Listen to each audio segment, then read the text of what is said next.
Hi guys, Keith here. There's Lauren. What are we going to do today, Lauren? Or actually tonight? Yeah. We're going to ride a trolley. And? We're going to see lights. And we're going to have hot chocolate. Yeah. So we're doing like the Christmas light trolley tour around Gatlinburg, Tennessee here. We've never done it. I just found it. I don't know if this is the first year they're doing it or not. But anyway, you just get on a trolley, dedicated trolley. It just like takes you around to all the different Christmas light locations in Gatlinburg. So we're pretty excited, aren't we? Yep. You ready to go see some lights? Yeah. Let's go. Roll that intro.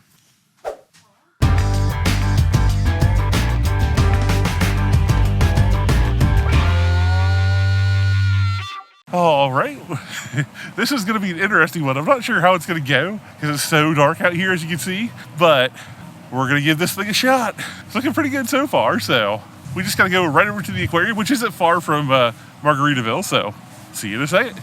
Check out this tunnel of lights we got going on here on our way over to the aquarium. But also, look back at Margaritaville. They got snowflakes on the building. See the snowflakes in the Christmas tree? Pretty neat. And Keith is all lit up too. But check out this tree. It's like snowing or something.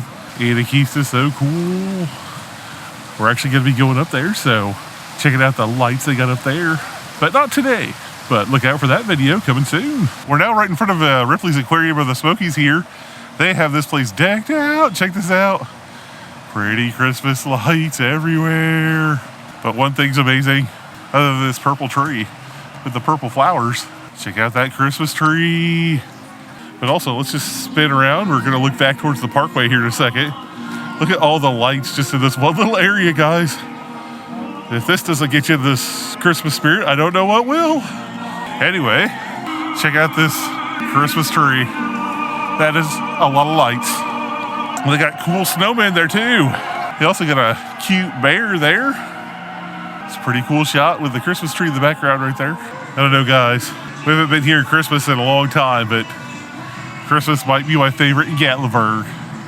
So many lights everywhere. So beautiful here. All right, we're heading down to the trolley to catch our ride. All the places in town are getting into the Christmas spirit here. Like the Greystone Lodge has got their own snowman over there. Pretty neat. I like it.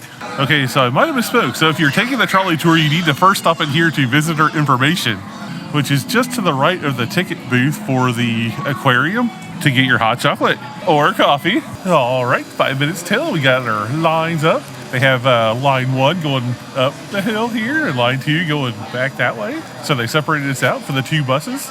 So gonna get on and see how this is. Are you guys excited? Yeah. All right, we made it on the trolley, albeit 30 minutes late, but we're on the trolley. It's about 9 o'clock now, so we're going to listen to some stories and see some lights. Right here, as we turn on this road right here, you can see what we call the magic arches. That's a great photo opportunity. You can put your whole family under those magic arches, then you can hand your phone or your camera to somebody passing by and say, would you mind taking a picture of my family under these beautiful Christmas lights? And then you play the game we like to call Hope You Get Your Phone Back. It's Gatlinburg. You'll get your phone back. All right. So this is River Road, but it was originally called Indian Gap Trail back in the day, and it ran all the way from New York State to Alabama. Are put up by one man, true story, they're put up by one man. His name is Mark Pedro. He works with the Trolley of Lights as well. He hosts this sometime. He puts all of these lights you see on your right up completely by himself. And just like Santa Claus, he does it all in one night. That last part's completely a lie. Takes him about a week and a half. But it is really done by one man. You'll quickly learn everything I say is true, except for the stuff that's not.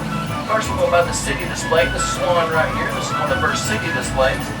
It is put on by all 3 cities in the area. Winterfest is Winter Magic, Gatlinburg, Sevierville, and Pigeon Forge. They work together with local businesses, provide millions and millions of twinkling lights for the most festive Christmas displays in the East Tennessee area anywhere. Between 2008 and 2009, the city of Gatlinburg spent $180,000 switching all of our Christmas displays over to completely LED lights. $180,000. It paid off very quickly though. We can now light this entire display from late November to late February for what it used to cost in electricity 3 days of incandescent bulbs. You notice these beautiful tree displays as we're driving down the side of the road on the poles. Those are represented different white oak trees. Originally, Gatlinburg was called White Oak Flats because of the thousands of white oak trees that were up here in the Smoky Mountains and are still in the National Park. A few years back, the city decided that they wanted to pay tribute to the original name of Gatlinburg, White Oak Flats, and they had a contest for people to design a display of the trees. It was won by a little elementary student named Amanda. She got a $10,000 college scholarship for designing these trees. So she got to go to college and we got the beautiful tree. The Maples family also built the historic Gatlinburg Inn. We will pass it on the left in just a minute. It was built in 1937. The Gatlinburg Inn is the only one left of the original tourist hotels from back in that bygone era. It's still extremely nice in there. We've had many famous people stay in there, as well as a famous husband and wife songwriting team named Felicia and Boudreaux Bryant. They stayed there in the wintertime while the hotel was closed to tourists and wrote songs. They wrote many songs for the Everly Brothers and other artists of the day. They wrote Bye Bye Love, Dream Dream Dreams, and in room 388, they wrote the most popular song in all the Smokies, and most definitely the most popular song from the University of Tennessee. Anybody got any ideas what song that is? Rocky Top, you'll always be home, sweet home to me. Amen. So if you want to go over there and try to get room 388, you can stay in the room where that was written. As a matter of fact, we just celebrated the 50th anniversary of Rocky Top this past year, y'all. 50 years of Rocky Top. They actually wrote that song. They read it. They thought, this is horrible. They wadded it up and threw it in the trash can. One of their friends got it out and said, what are you talking about? This is a great song. You need to send this to the Osborne Brothers. The Osborne Brothers saw it, loved it, recorded it, and the rest is history to this very day. One of the biggest bluegrass songs of all time. They're two of the stars of the TV show Moonshiners. Digger's been a good friend of mine for several decades, back before the show started. Coming up on your left, it's going to be one of our first displays up 321. It's the Snow family, the caroling Snow family, that is. You got Daddy Snowman, Mama Snowman, and what I refer to as Snow Kid, and they're all singing Christmas carols. I have no idea which ones they're singing. But Teresa said that since they are snow people, she assumes they're singing Let It Snow, Let It Snow, Let It Snow. Coming up on y'all's left is our marching soldier display. That represents our very, very limited involvement in the Civil War. Very limited. We have a cave up here called Alum Cave. Back in the old days, it had a saltpeter mine. Saltpeter was one of the main ingredients for making gunpowder. The Confederate soldiers were in charge of it. The Union decided they wanted it. They sent down 10 times as many troops as the Confederates had guarding the mine. They shot about 3 rifle shots. The Confederates packed up, headed back toward Carolina, and said you could have it. And that was the extent of our involvement in the Civil War. No great battles. On the musical displays, we got a fiddling bear. But most importantly of all, way back in the back, we got the bear playing upright bass, because it is all about that bass, all about that bass. Of course, I am an upright bass player, so I would say that. Coming up on your right, we're going to have our Gatlinburg Christmas trolley display. And if you look behind it, you'll see a lot of trolleys sitting off in this parking lot. That is where our trolleys live. That's where they leave from in the morning, where they go back to at night. That is where the lovely Teresa picked up this trolley a while ago. And that's where she will take it back tonight, unless she's planning on parking in town and sleeping in the trolley. She said she's not sleeping in the trolley tonight, so she'll be bringing it back and going home. Coming up right past this stoplight, once again, it'll be on your right, will be our Christmas card display. There's 4 Christmas card display lights. It represents the 4 seasons here in the Smoky Mountains. There's something awesome to do up here any season. As a matter of fact, in early June in the Great Smoky Mountain National Park, we have something that happens. You can only see 2 places in the entire world. It's called the Synchronization of the Fireflies. Millions and millions of fireflies come up in the Smoky Mountains to synchronize their lights for the mating ritual for the season. We're getting ready to pass that Christmas card display now. So many people travel from all over the world trying to see the synchronization of the fireflies that you have to go on and register with the Smoky Mountain Park Service and put your name in a lottery, hoping that you can get in. They will actually pick you up at Sugarland Visitor Center in a trolley and take you up into the park to witness that. It has become one of the most popular things in all of the Smoky Mountains. So this will be Santa's Closet on your right. They have a beautiful light display. If you would like to come back later in your car, you can park in their parking lot, turn your radio to channel 100.9, and the lights will synchronize to the Christmas music coming out of your radio. So you come right back here to Santa's Closet, park in the parking lot, channel 100.9, and the lights will all synchronize. We're getting ready to take a left to go down in the arts and crafts community. We got a soldier guy, of course, pointing our way in, but my favorite display is right here behind this arts and crafts sign, if you can see it yet, the Great Smoky Arts and Crafts community. And you got Mama Bear back there, and she's knitting, but she is knitting straight from the sheet. She's not shearing or anything. She is just knitting straight off the sheet, and I'm amazed that the sheep is standing there that still. Teresa said it was a highly trained sheep, but and of course Daddy Bear's doing some woodworking in the back.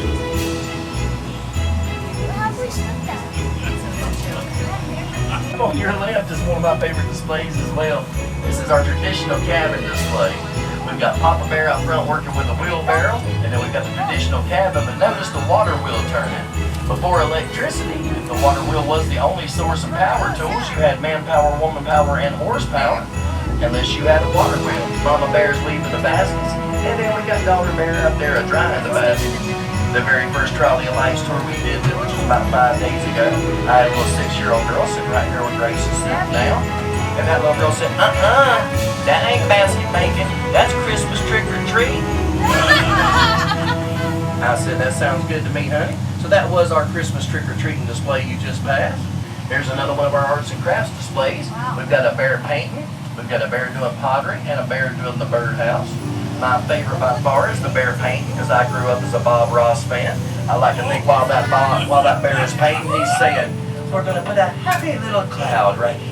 Coming up on the left is Teresa's favorite display, and one of mine as well. That is our Christmas display, Christmas train display. I grew up loving trains as a young man, so much so that I insisted my band's first album cover had a train on it, even though it wasn't a train-themed album. But I pitched a little bit, and I won, so there's a train on the album cover. So if you look on your left right here, you'll see a display where they are making candles. They're doing it the old-timey way by dipping them straight into a large vat of wax. Nowadays, they still do the old-timey ways. They can also do molds. They can make any scent, color, size, shape, anything you want right here in the Smokies. Some of the finest candles anywhere.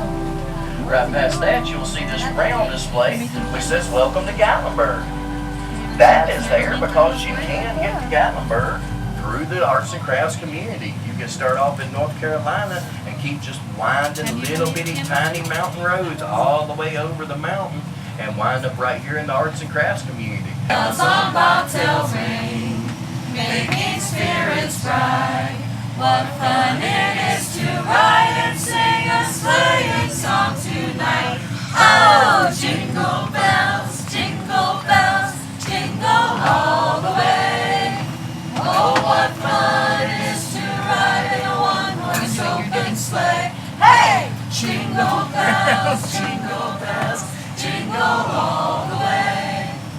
All right, guys. Well, we're done with the trolley tour. I know the last thing you saw was us, or heard was us singing, but the battery died. So we're back at the hotel right now. Okay, so what did you think of the trolley tour, Lauren? It was good, except the heat. There's heat in there. And there's Yeah, what she said. The bus, they had the heat crank so high on the bus. And, I mean, I had my jacket on, which I took off like 10 minutes in because I was getting so hot. But, oh my gosh, they had the heat cranked on that bus, and I about died of the heat exhaustion. Woo! Yeah, you probably saw in the video, like, it was a little bit foggy looking. It's probably a little bit grainy, too, because I had to go to ISO 1600. But anyway, probably a little bit blurry at times when you're seeing the lights because it was so hot on there, it was creating condensation on the windows. So you couldn't hardly see out, could you? Yeah, I had to rub it off with Mom's glove every time almost. I know. Lauren helped us out and rubbed it off a little bit so we could see a little bit of it. But there's Nathan deep in the bed. What did you think of it, Nathan? It was good. They gave me a magnet, a pen, and a sticker. Yep. At the end of the tour, they give you. Lauren will show you here, but they give you the kids a pen. That's the pen, and that's the magnet. Looks just like their sticker. But anyway, that's what you get at the end, and we got the hot chocolate at the beginning, so that was sort of like the bonus stuff that they gave you for the trolley ride. But do I think it was worth it? Well, maybe if it wasn't hot on there, because, I mean, it was interesting because, like, they had They told us all kinds of stories of Gatlinburg and stuff, right? And how Gatlinburg got its start and history and things like that. So it was fun for that. Lord hopped out of the shot there. But anyway, for the most part, I think you could probably drive around town in your own car, and it would be more climate controlled, probably more to your liking. And there's Lord. This is going to be very poppy with Lord in and out of the shot here. But you could probably just drive around in your car, and it would probably be just about the same thing. I mean, minus the singing at the end, the button, and the hot chocolate at the beginning, and maybe some of the history stuff. But so I mean, really, like the only thing that saves you is like the stress of like driving through the traffic and stuff like that. So I don't know. It was only $10, and it was a nice little ride. Other than the heat, it was fine. But anyway, I don't know. I mean, I think if you're looking for something to do and you're in town during the holiday season, I'd probably spend $10 on it. It was worth it. It was a fun adventure. So anyway, I mean, that's all I can say about it. It was fun. It was nice seeing the light displays. I think you could see the same thing just driving through if you wanted to save $10, but you'd have to deal with the traffic. But it wasn't too bad. Like, I think if you went like out late, like when we went out at 9 o'clock, there wasn't much traffic in town, was there really? No. So keep that in mind. I'll leave it up to you, but it's a fun little thing to do here in Gatlinburg. I'm not sad we did it. It was pretty fun. Anyway, guys, we're going to go ahead and end it here. Make sure you like, share, and subscribe. If you want to support us, we got the Patreon link. We got the t-shirts and stuff like that. All those links are below, aren't they, Lord? Mm-hmm. Yes. Don't forget, we got the sweet Christmas shirts. Like I said, all those links are below. Anyway, guys, thanks a lot for watching. Thanks a lot for hanging out with us today. We had a good time, didn't we? Yep. All right, we'll catch you in the next one. More Gatlinburg content coming at you next Saturday. More Christmassy stuff. Woo woo! Thanks a lot for watching. Peace and love.